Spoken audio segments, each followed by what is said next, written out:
Hello everyone, what's going on? This is the Noah Gillian Show, and I, of course, am your host, Noah Gillian. So happy you decided to join in today. It is the 10th of October, 2022, and we are here on today's episode going to be talking about the Philadelphia Phillies sweeping the St. Louis Cardinals out of the wild card round of the National League playoffs. Before we get into the show, though, please hit that subscribe button if you're following us on YouTube. If you are listening to us on Apple Podcasts or Spotify, please follow, like, subscribe, leave a review there. If you're looking for us on social media, you can find us on Twitter at Noah Gillian Show, and you can find myself at Noah Gillian. If you're looking for us on Instagram, you can find us at The Noah Gillian Show, and myself at Noah Gill1. So without further ado, let's get right into it. All right, everybody, we are going to finally be getting into some reaction about the Philadelphia Phillies sweeping the St. Louis Cardinals out of the playoffs in the wild card round. It is October and the Phillies are still playing baseball. It is a beautiful, beautiful thing indeed. And it was a crazy series. Absolutely gut-wrenching game in the first game, and then a little bit more of a comfortable dub in the second game, depending on how you look at it. So we're going to go through each one of the games from the series, and then break down a little bit of the divisional series matchup against the Atlanta Braves, which is who the Phillies will be seeing next. So let's get into game number one.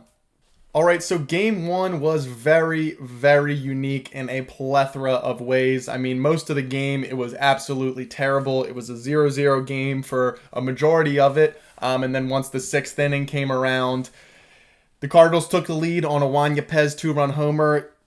Jose Alvarado came in for Zach Wheeler at that point of the game and gave up a two-run home run, served it up on the first pitch to Juan Yepez. So it was a little bit of a uncharacteristic move from Alvarado, especially since he's gotten back from AAA. He's been one of the most dominant relievers in the game of baseball, bar none. So he's, rarely given up homers, and it's been over a month since he's given up a home run. So the fact that he came in, first pitch he throws to Yepez, two-run tank, it was a little bit of a, felt like a gut punch. It knocked me down to the mat as a Phillies fan. I'm not even going to lie. And, especially with how anemic the offense was looking the entire game, it wasn't, looking that good as Phillies fans. But then that ninth inning happened. This ninth inning will go down in Phillies lore, regardless of what they do for the rest of the playoffs. The Phillies ended up scoring 6 runs in the ninth inning to go up 6-2. They ended up giving back 1 in the bottom of the ninth, but ended up winning by a final score of 6-3. So a couple points from that ninth inning. It was unreal. This stat's courtesy of Jason Stark on The Athletic. He puts out a wild and wacky baseball all the time. He puts out articles throughout the year, and he even mentioned it in the article. He said, after what happened in that game, I had to go out and check that out. Former Phillies writer. I believe he's got good connections with Philly. He's always on the radio in Philadelphia, so Jason Stark definitely knows what he's talking about, especially when it comes to the Phillies. He put on his article, the Phillies were the 10th team ever to score 6 runs in the ninth inning of a postseason baseball game. Every single postseason baseball game there has ever been, only 10 teams have ever scored 6 runs in the ninth inning, as the Phillies did in their matchup on Friday. But that's not it. They were the first team ever to score 6 runs in the ninth inning while entering the ninth inning trailing that ball game. The Phillies were down 2-0 and were trailing in the ninth inning, obviously, and they were the first team ever to score 6 runs in the ninth. They were also the first team ever to score 6 runs in the ninth inning while posting 0 throughout the previous 8. So they were getting shut out the entire game and put up that 6th spot. Just to give you some historical context on how crazy that inning was, there you go. It was the first time ever something like that has happened. And of course, it had to be Mean Gene, the fighting machine, to give us those go-ahead runs. Gene Segura played 1,328 regular season games before appearing in a postseason game. That was the most among any active players in the league. And of course, it was Gene who delivered the tying and go-ahead runs for the Phillies in that ninth inning. It was a crazy inning. Phils go into that inning down 2-0. They were looking so anemic. And then one of the game's best closers, Ryan Helsley, comes in to shut the door. This is a guy who recorded the fastest pitch of any pitcher this year at 104 miles per hour. Yeah, 104 miles per hour, which is ridiculous. And he also has a wipeout slider and a nasty curve to boot. So he comes in, and it was crazy. I mean, he absolutely lost it. JT got a little flare out into left field. He was doing so good with that this year. Just a little flare out to left. And then Bryce Harper goes down. He's down 2-2 in the count. He's down 1-2 in the count. Really looks in between. The whole day just hasn't looked right. And Helsley sails 2 fastballs right out to the right side of the plate and then spins a curveball inside. Bryce takes his base. And from there, it really started to unravel. Totally started to unravel from there. Castellanos, I believe, was the next batter up. He's got a 3-1 count. This guy has chased about the 5th most pitches outside the strike zone. Sliders low and away. He's number 5 in terms of most pitches chased outside the strike zone. He lays off a 3-1 slider, takes his base. So that's 2 walks and a single given up by Helsley. Alec Boehm comes up to the plate, gets plunked right on the shoulder. Take your base. Oh yeah, the bases are full. JT comes around to score 2-1. And then it just all snowballed from there. Gene Segura comes up with the bases juiced, slider low and away, way off the plate. A ball should not have swung at that pitch, but that's what Mean Gene, the fighting machine, does. He puts the ball in play, he puts the bat on ball, finds the hole. That ball had eyes, got right by the second baseman. Bryce Castellanos comes around to score. The Phils have the lead 3-2, but they were not done. Bryson Stott rips a ball to Paul Goldschmidt, who dives, has to make the dive to get it, and instead of tapping first base to get the out or try to turn 2 in that situation, goes home. And Edmundo Sosa from the St. Louis Cardinals as well. I don't know how many people picked up on that. Phillies traded for this guy, Edmundo Sosa, from the St. Louis Cardinals this year for a reliever, Jojo Romero, who hasn't really even appeared for St. Louis much at all this year. So they pinch run Edmundo Sosa for Alec Boehm. This is a guy in Sosa who's got 97th percentile sprint speed. So they put him in at third. Grounder to first base. Edmundo beats the throw from first base to home. Slides in. Run scores. Everybody's safe. 2-1. And then from there, Brendan Marsh hits a little chopper over to Nolan Arenado. Mind you, 4-time platinum glove winning Nolan Arenado. That means everyone, they win gold gloves, right? Everyone knows about the gold glove. It means you're the best defender at your position, or you're the best defender that meets certain criteria that they look for at that position, regardless. So you got it for all 9 positions. Well, what the platinum glove is that's the best defender regardless of position. Nolan Arenado has 4 of those platinum gloves. And Brandon Marsh hits a little chopper to him. 2 hops, airmails on one. Gene Sort is a little dribbler into left field. Gene Segura comes around, scores the 5th run. Kyle Schwarber hits a sacrifice fly to bring Stott around. Boom, 6 runs. And all no homers, no doubles, no really hard hit balls at all. I believe I saw the hardest hit ball that the Phillies hit was 88 miles per hour, which I believe was Bryson Stott's grounder. It may even have been Schwarber's sac fly, but that just shows you postseason baseball comes around, you dink and dunk, you put the bat, you have good at bats, you put the ball in play, and good things can happen. Eflin comes in to nail it down in the 9th, gave up a run, a couple hits, but it was just too much of a deficit for them to get over. So fantastic win. Wheeler was absolutely dominant in that. Goes 6 1/3, only gave up 2 hits, 1 walk, and 4 Ks through 96 pitches. So it was good to see that there wasn't much ill effect from his forearm injury that he was struggling with a little bit in August and September. So it was good to see him bounce back. His velo was up. I mean, he was pumping 98, 99. Part of that might have been the adrenaline of his first postseason start ever. Regardless, dominated. So overall, game 1 was a terrible game until it wasn't. So it was an awesome game for the Phils, and it really allowed them to play so much more free, I think, in the second game. I talked about this a little bit when I talked about after the Phils clinched against the Astros with that Schwarber home run first pitch of the game, just taking the weight off of the whole team. And I think that win, it just gave the Phils so much confidence going into game 2. And we'll get to game 2 right now as we kind of move into that. So game 2 was, it was a great game, start to finish for the Phils. The first inning was pretty quiet, and then Bryce Boom, second inning, first pitch of the inning. Michaelis hangs a curve. The Cardinals pitcher Miles Michaelis hangs a curveball. Bryce absolutely cranks it. There is nothing quite like it as a Phillies fan when Bryce Harper just gets a hold of one. I mean, you know it. He got every stitch of that and just leaned back and looked at it for a little. I was like, lean back, Bryce. Okay on it. But then 430 into right field, just an absolute tank job, and that just, I think, got everybody going in the ball game. And one run turned out to be all the Phils would need in this one. We ended up winning by a final score of 2-0. I believe Kyle Schwarber had another sacrifice fly, so there go your 2 runs right there. Philly should have scored a lot more. Meanwhile, after after JT single, or he walked, and then I believe this was Bryce's next at bat. I believe it was like in the 6th inning. Bryce rips a single up the middle. JT goes to third.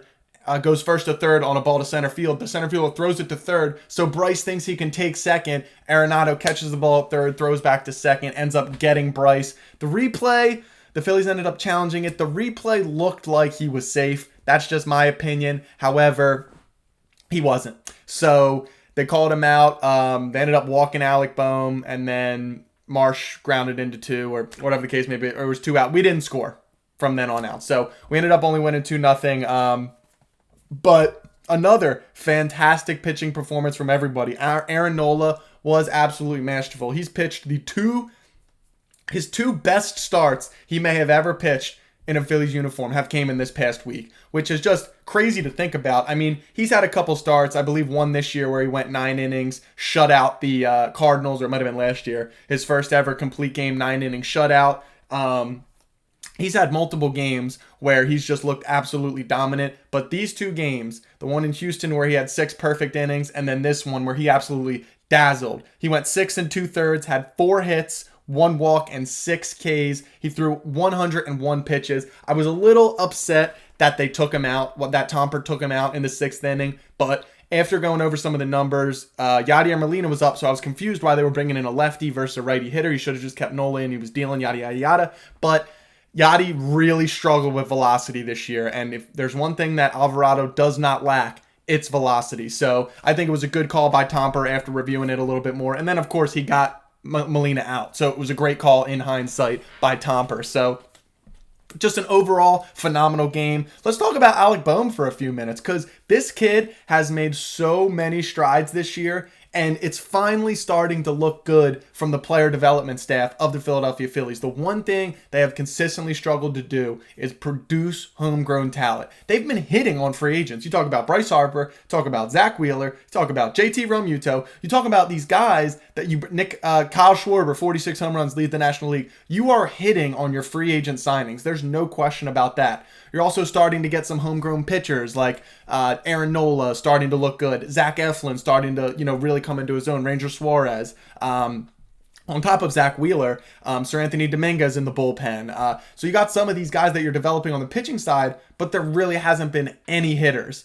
And this year, Alec Boehm has been the poster boy for the revamped farm system, the revamped player development staff, and it's been great. I mean, he started the year saying I effing hate this place on national TV. He comes on the post game after that. He's like, yeah, I said it. I said it. I meant what I said, but I don't really hate, I love Philadelphia. I love playing for the teams and all that stuff. The next day he comes up in a pinch hitting appearance. The city of Philadelphia and CBP give him a standing ovation. I mean, from that moment on, I think his all the weight fell off his shoulders, because let's not forget, let's go back in time. Let's not rewrite history. In the spring, Boehm was on the trade block, right? And I'll preface all this by saying Boehm's probably not a fantastic, in the grand scheme of the whole MLB, he's probably not an elite player by any means, but that doesn't mean anything, right? So let's go back to the spring. He was on the trade block. Bryson Stott was killing it in the spring, looking like our next young stud. He was the new flavor of the month for everything. We had Didi Gregorius at shortstop, who Girardi was saying was going to be our starter, yada, yada, yada. We're like, wait, we have to get Bryson Stott in the lineup. He's got to play third. Boehm's not producing. Spring training was stinking. His defense was stinking. And after that moment against the Mets, after he got the standing ovation, just incrementally just got better and better and better and better, put together better at bats. And I think his defense got so much better. I believe I heard a stat he had posted a -17 defensive runs saved, just an absolute abysmal number from a defensive perspective. But in the playoffs, in this series, let's call a spade a spade. He outplayed Nolan Arenado on both sides of the field. Nolan Arenado is arguably the MVP in the National League this year, 4-time Platinum Glove winner. And what did Nolan Arenado do? Granted, we were already down. The Phillies were down the Cardinals were down 4-2, but 2 runs isn't a lot, right? Whiffs on a ball, allows a run to score. Schwarber hits the sac fly, pretty much allows 2 runs right there to score with that whiff. What does Bohm do? Snag a ball down the line by Arenado nonetheless, saves that, turns a couple double plays. Another liner by Yadier Molina, which is probably double down the line, gets there. Like, he made every single play he had to make. And on top of that, his bat was on fire. He had 2 doubles. One of them he came around to score, and just was like, he just killed it. He had a phenomenal series, and he's starting to really come into his own, I think. I think this year was so big for him that maybe next year he can start to hopefully build some momentum, and this can snowball into a bigger season next year. Hopefully with the bat, hopefully a little bit more power comes out of that bat. But I think he's proved this year that his defense is serviceable at third, that they don't have to go out and get a third baseman because he can play there, and his bat is good enough where he will consistently get on base. He's going to consistently hit the ball hard even if he doesn't hit for power, and that's really all you can ask for. Granted, there's a lot better players at third base than Alec Bohm, but when you're spending your money so many other places, when you're giving $79 million to Kyle Schwarber, when you're giving $100 million to Nick Castellanos, when you're giving $300 million to Bryce Harper, when you're giving all these guys money, when you're giving $150 million to JT Realmuto, you need guys like that to be that guy. So I have nothing but good things to say about Alec Bohm. He absolutely has killed it this series. He's going to be another big part of it if they continue to go throughout the playoffs, and just another phenomenal thing. But one more note to wrap up Game 2, I will say, Seranthony Dominguez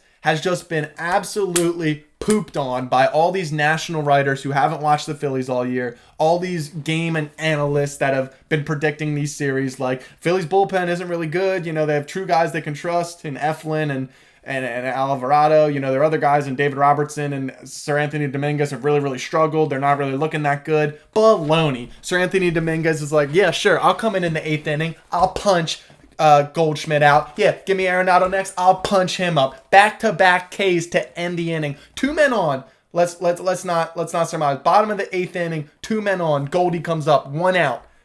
Punchy. Second guy, Arenado comes up, 2 men on. Punchy. Like, thank you, Seranthony. Thank you for just shutting these guys up, because at their best, he is our best reliever. His stuff, 100 on the gun with the 4-seamer, 92 with the slider, 90 with the changeup. He's also got a 2-seamer that runs at 98. Like, this guy's stuff is absolutely ridiculous. And I know Alvarado's been pitching good. David Robertson has the track record. Eflin is finally healthy. But Seranthony has the best stuff of any of our closers or any of our bullpen arms. So the fact that he came in, I'm praying that just gave him a confidence boost, and that just like, hey, you know what? I can be here. I'm healthy and I can shove. And that's what he did. He absolutely shoved in that inning. So I just wanted to give him some praise because he absolutely killed it. David Robertson looked pretty good, came in and got some Ks, got some outs. Eflin secured the save in Game 2. And him blossoming into our closer is a little...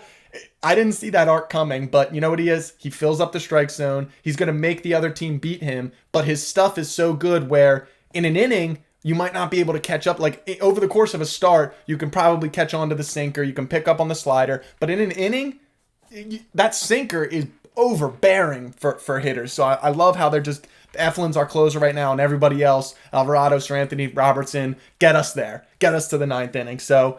I mean, absolutely unbelievable series. I would be remiss if I didn't give a shout out to Albert Pujols, Yadier Molina, and probably Adam Wainwright. All 3 of them, Hall of Fame careers. They're just absolute beasts. Albert Pujols is one of the best players of all time, bar none. Yadier Molina, one of the best defensive catchers, played so long, just the true Cardinal. Adam Wainwright, one of the best starters in their franchise's history. Him and Yadier Molina were the longest tenured battery of any crew in MLB history. And what I mean by that is they have the most starts, where Adam Wainwright was the pitcher and Yadier Molina was the catcher, of any duo in MLB history. So you got to give their flowers. You got to give your flowers to these guys when they earn it, and they totally earned it. They're Arguably, all three of them are going to be stepping away from the game this offseason. So I just want to give them their flowers. They earn it. But I am so happy we beat the Cardinals after what they did to the Phillies in 2011, pretty much ending that era of Phillies baseball. It was only poetic that it was the Cardinals who the Phillies played, and it was the Phillies who sent those guys off into the sunset. So kind of a little rose with some thorns on there, but I did want to give them some flowers for their careers. They've totally earned it, and that's what it was. But the Phillies do end up taking the series 2-0, and they will be moving on to face the Atlanta Braves in the National League Divisional Series. Speaking of the National League Divisional Series, that's where the Philadelphia Phillies find themselves, and they will be traveling on the road down to Atlanta for Game 1 against the Braves. An absolute crazy development. A lot of Phillies fans did not even think they would be here, let alone win a round. So we're going to have playoff baseball at CBP. We are going to have playoff baseball at Citizens Bank Park this year. I am so amped up. I'm going to Game 3. After they won Game 1 against the Cardinals, I said, we got to buy tickets now. I'm going with a couple friends and my fiance. We're going, and it's going to be amazing. I can't wait to get in that ballpark. I went to a World Series game in 2009. But I was also like 11 years old. I really wasn't as big a fan as I am now. I really didn't understand the significance of what it was. I just thought the Phillies were always good. We're always going to be nice. We're in the World Series every year. And I found out this last decade that is not the case. So I just can't wait to get back in the ballpark. It's going to be sold out. It's going to be crazy. All I'm saying is the Braves better win both their games in Atlanta, because the Phils are going to seriously. We're going to have Nola on the bump for Game 3. I don't know who's going to be on the bump for Game 4, so I'm a little bit nervous there, but I'll be there for Game 3. It's going to be crazy. Let's talk about the first two games, though, in the division series. Game 1 is going to be at 1 o'clock tomorrow on Tuesday, which is crazy. I work night shifts, so I'm kind of hyped that it's in the afternoon. A lot of people aren't super hyped. And then Game 2 on Wednesday is actually at 4:30, so should have a little bit more of a postseason feel with the weather. Hopefully, the darkness kind of... that early darkness kind of has a feeling of the postseason. So we'll see what happens there. But Game 1, it's going to be Max Fried versus Ranger Suarez in the pitching matchup. Obviously, the advantage tilts toward the Braves. They're going to have their ace on the bump. They're going to have all their hitters healthy, rested, ready to go. But Ranger Suarez is no pushover. He's not the guy you want starting Game 1, but when we came into the year, he looked like he could be in a mix for a Game 3 start. Eflin was in that mix too. And, Gibson was kind of in that mix, but he proved that he's not ready for that. And he might even be the Game 4 starter, so we'll see kind of how that works out. But it's going to be Ranger Suarez, a guy who limits hard contact, doesn't really allow very many home runs, fields his position at a Gold Glove caliber, and it's going to be interesting to see. They don't have a ton of lefties in their lineup. They got Matt Olson. They got Michael Harris, who's probably going to win Rookie of the Year in the National League, both lefties. They got righty killers in Austin Riley, Ronald Acuna Jr., Dansby Swanson. They just got really, really good guys. They have Eddie Rosario, who's a lefty as well. He was the League Championship Series MVP last year for the Braves in the National League Championship Series. And let's not forget, these are the defending champs. Phil's obviously going into this series with house money. Rangers going to be going to the bump. Game 2, it's going to be Kyle Wright, who led the league in wins this year at the pitcher position, versus Zach Wheeler. So that game is going to be crucial. Honestly, in Game 1, I think the Braves are going to win. I'm sorry. I'm trying to be anti-biased here. Obviously, I think the Phils are going to go in and win 3 in a row, and we're going to go to the championship series against the Dodgers probably. But realistically, as I look back at this, I probably think the Braves take Game 1, and if the Phils can get Game 2, if they can sneak Game 2 away from Atlanta and come back to Philly and have a chance to win the series without taking a plane back to Atlanta, that would be absolutely crazy. Now let's back it up a little bit and give a little bit more context. The Braves and the Phils have been going back and forth. Granted, the Braves have had their number. They have more wins than losses over the last couple seasons, especially this season. But the run differential hasn't been that crazy. The Phils have distributed a number of losses to the Braves this year. And these teams played a couple weeks ago, and the Phils split it 2-2. Granted, they could have won Game 3 as well. That one went to extra innings. But they split the series 2-2. So if you're telling me we got Zach Wheeler more than likely going in a Game 5, winner take all, it's a toss-up to me. And if you can do that against the defending world champions, who may even be a better team this year than they were last year, I just think that's best case scenario for the Phils. Worst case scenario, the bats don't travel. There's a little bit of a hangover. Wheeler and Nola give up an extra run or two than they're normally accustomed to, and the bats just can't get it back. But I choose to think that with the confidence the Phillies have right now, the confidence that they have in their rotation, the confidence that they have in each other in the lineup, that's the confidence they have in their bullpen, I think that is going to give them, call it what you maybe like an irrational confidence, that they can go in there and they can beat the Braves. A lot of people aren't picking the Phils to win this series. A lot of people have picked the Braves to repeat. A lot of people have at least pegged the Braves and the Dodgers to be in the CS, the championship series in the National League. So it's going to be pretty crazy. There's not a confirmed starter for Game 3 yet for the Braves. We're going to pitch Aaron Nola in the first game back in CBP, but they're waiting to see on Spencer Strider, he would have won Rookie of the Year in the National League had he not got hurt at the end of the regular season. So sidebar on that. The Braves are just not fair. Let's just call it what it is. The Braves have Spencer Strider and Michael Harris, who are the two front runners for National League Rookie of the Year. They have the two guys who are runaway favorites for National League Rookie of the Year. And today they come out and they re-sign Spencer Strider, 6 years, $75 million. Unreal. They already have Austin Riley locked up. They have Ronald Acuna Jr. locked up. I haven't even talked about Ozzie Albies, second baseman, all-star second baseman. They have him locked up. They have Matt Olson locked up on a 7-year deal. They have Michael Harris, who they signed to a contract extension even though he's just a rookie, locked up. They have Max Fried locked up. Like, they have Kyle Wright locked up for a couple more years at least. Like, they're one of the industry leaders and just cutting edge of how to run a baseball team, how to build a baseball team. Most of these guys are homegrown. They should still have Freddie Freeman if we're calling a buck, but they ended up getting Matt Olson in a trade to replace him. So that's just how you build a team. I got to give credit to Alex Anthopoulos. He has just been an absolute stud hire as a GM there. Regardless, let's bring it back to the division series now. Spencer Strider, if he is healthy, will more than likely go Game 3. If not, we are going to see former Philly and longtime journeyman Charlie Morton, who is still pumping, as good as ever. He actually re-signed for another $20 million, another year for next year. So he still got it. He still loves to play. He's still doing well. So it's going to be interesting to see there. But if we're talking about pitching matchups straight up, I mean, Ranger versus Fried, you probably give the edge to Fried. Then you got Wright versus Wheeler. I'm probably going to lean Wheeler. And then if it's Strider and Nola, that's pretty much a heads up to me. But if it's Morton and Nola, you're talking about the Phils having the pitching advantage in 2 of the 3 first games. So that's really what it's going to come down to. I'm praying that swing by Bryce Harper, that home run that he had against Micah Luss, really gets him out of his funk. Because I mentioned, and the broadcast kind of mentioned, how it seemed like Bryce was in between. Tompers kind of said that too. He seems in between. Like, he's late on the fastball, but he's early on the off speed. Like, he's just not really squaring anything up. Squared up a fastball for a single in that game too, and he took that curveball 430 to right field. So I'm hoping that he's starting to get into a little bit of rhythm more. And this series is really going to put the age-old debate, rest versus what am I trying to say here?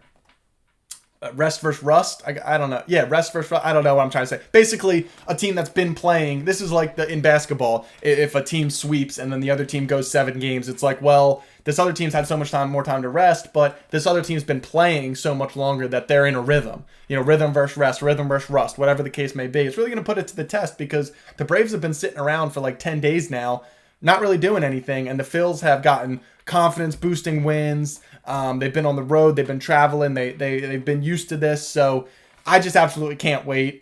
These 2 games are going to be crucial. I think Game 2 is the biggest game of the series. Obviously, beforehand, you're only guaranteed 3 games to play out of the best of 5. So it's going to be interesting to see. I'll be there at Game 3. If you guys are there at Game 3, hit us up in the comments. Hit us up on social media. Let us know if you're there. But it's going to be crazy. So we got Game 1 tomorrow at 1 o'clock. You bet we'll be tuning in. All right, let's just wrap up Wild Card Weekend with a couple other thoughts of mine before we close up the show today. Seattle Mariners are also, much like the Philadelphia Phillies, putting their postseason demons to rest. They went into Toronto and beat them to, I believe they swept the Blue Jays as well in a crazy Game 2. Game 1, I believe, was a 4-0 victory for the Mariners. And then it looked like we were going towards a Game 3 on Sunday. The Blue Jays were up 8-1. And Adam Frazier hits a little single. They come around and score. Carlos Santana hits a 3-run tank in that same inning, the next batter, and it's 8-5, and you're like, uh-oh, here it gets good. But you're still up 8-5 if you're a Blue Jays fan. It's the 6th inning. Still plenty of time, but you're still up 3 runs. And then bases get loaded. J.P. Crawford hits a little flare into center field. George Springer and Bo Bichette collide. It clears the bases. We're tied 8-8. And then the Mariners end up winning 10-9 in that decisive game 2. So they're going to be absolutely going crazy. They're going to be playing the Astros. And then the Yankees are going to have the Guardians. So that's going to be an interesting series. I think the Yankees are going to roll the Guardians. But it's going to be the Mariners-Astros series. I can't wait. As a baseball fan, I can't wait to watch that series. There's going to be star power everywhere, fantastic pitching, and it's going to be great to see baseball. So we'll talk about those as those series wrap up too. In the National League, another great win for a Phillies fan. The Mets get eliminated in the wild card round. Bye-bye, Mets. Absolutely talking crap all year, thinking they're the hot stuff. Meanwhile, they haven't done anything in a decade. Feels like since they were in the World Series in 2015. And, we're talking all this crap like this is our year, yada, yada, yada, only to get bounced in the wild card round. Meanwhile, having 3 home games, mind you, against the San Diego Padres. So it was great to see that. Just fantastic. So the Padres are going to go on and take on the Dodgers. So that's going to be a great series as well, too. That's kind of what we've been building toward this year. Once the Soto trade kind of happened, you kind of had a feeling the Dodgers and the Padres, while they were going for the NL West crown, were on a collision course for a postseason series. And I like how in the divisional round, we have 2 division matchups. Like, it would have still been good if the Phils were playing the Dodgers and the Padres were playing the Braves. But in the divisional round, I'm happy that we have 2 division opponents going against each other in each series. So I think that's going to be great to see. All 4 of these matchups. Honestly, the Yankees, I expect to sweep the Guardians. Maybe the Guardians steal 1 at home, but I anticipate that'll be a quick series. All the other series I think are going to be phenomenal. The Padres are going to give the Dodgers some work, but I think in the end the Dodgers win that series. The Houston Mariners series, I'm kind of rooting for the Mariners, but I think the Astros just have too much. Their pitching is looking, honestly, the Mariners probably have better starting pitching if we're keeping it a buck. But the hitting, the depth of the lineup in Houston, I think is going to be just a little bit too much for the Mariners this year. Maybe next year we're talking about the Mariners of more of a legit contender. And then, like I mentioned, we already talked about the Phils Braves breakdown. So it was a crazy wild card weekend. I think a big success for the MLB to have so many of those games for this. This is the first year of the expanded wild card playoffs. So it was just great to see, and it was phenomenal, this setup that they decided to go with. And, we'll see what happens. But overall, a lot of great games, and it makes it even better that the Phils are involved. So we're going to be definitely tuned in tomorrow for the Phils game. All right, everyone, that is going to do it for the show today. Once again, please hit that subscribe button if you're following us and watching us on YouTube. Check the description below for any of our social media handles. Also, feel free to shoot us questions. Any kind of questions you guys have, whether it's football, whether it's baseball, whether it's basketball. We're going to have some more basketball coverage as the NBA starts to get picking up. We're going to have a pod out tomorrow talking more about week 5 in the NFL. So that's going to have some more questions about our football listeners. We're going to have a mailbag question as well on tomorrow's show. So definitely tune in to see that. Thank you guys again for joining in, and we can't wait to see you back here again next time.